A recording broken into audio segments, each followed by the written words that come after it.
জীৱনত বহুবাৰ আমি বিচৰা বস্তুবোৰ নাপাবও পাৰোঁ। নাপালেও মন বেয়া নকৰিব, কাৰণ তাতকৈ কিবা ভাল বস্তু আপোনাৰ বাবে থাকিব পাৰে। কাৰণ পাব লগা বস্তুবোৰ সদায় উচিত সময়তহে পোৱা যায়। আজি এটা কাহিনী ক'ম। এজন দুখীয়া ল'ৰাজনে এটা ইণ্টাৰভিউ দিব গৈছিল। ইণ্টাৰভিউ ভালকৈ গ'ল। তাৰপিছত ল'ৰাজনক যোগাযোগ কৰিবলৈ ইমেইল আইডিটো খুজিছিল, কিন্তু ল'ৰাজনৰ ইমেইল আইডি নাছিল। তেতিয়া কোম্পানী ইণ্টাৰভিউ লোৱা মানুহবোৰে ক'লে, যদি তোমাৰ লগত ইমেইল আইডি নাই, উই আৰ চৰি, আমি আপোনাক ৰাখিব নোৱাৰোঁ।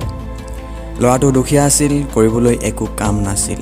তেতিয়া তাৰ হাতত মাথো 100 টকা আছিল আৰু ওচৰৰে বজাৰৰ পৰা সি বিলাহী 10 কেজি কিনি ল'লে আৰু ঘৰে ঘৰে বিক্ৰী কৰিবলৈ ওলাল। সন্ধিয়ালৈ গোটেইবোৰ বিক্ৰী কৰি সি 200 টকা পালে, অৰ্থাৎ ডাবুল হ'ল তাৰ পইচা। আৰু সুখ মনেৰে সি ঘৰলৈ ঘূৰি আহিলে। তেনেকৈ বিক্ৰী কৰি 4 বছৰৰ পিছত সি এখন ছুপাৰ মাৰ্কেট খুলিলে। তেতিয়া মাৰ্কেটখন ইঞ্চুৰেঞ্চ কৰিবলৈ ইঞ্চুৰেঞ্চ এজেঞ্চিৰ পৰা কিছু লোক আহিল আৰু এজনে আহি সকলোবিলাক ফৰ্মেলিটিজ পূৰ কৰি লাষ্টত ইমেইল আইডিটো বিচাৰিছিল। তেতিয়া সেই ল'ৰাজনে ক'লে, মোৰ যদি ইমেইল আইডি তেতিয়াই থকা হ'লে আজি তোমালোকে মোক ইয়াত এই ছুপাৰ মাৰ্কেটৰ মালিক হিচাপে নেদেখিলাহেঁতেন।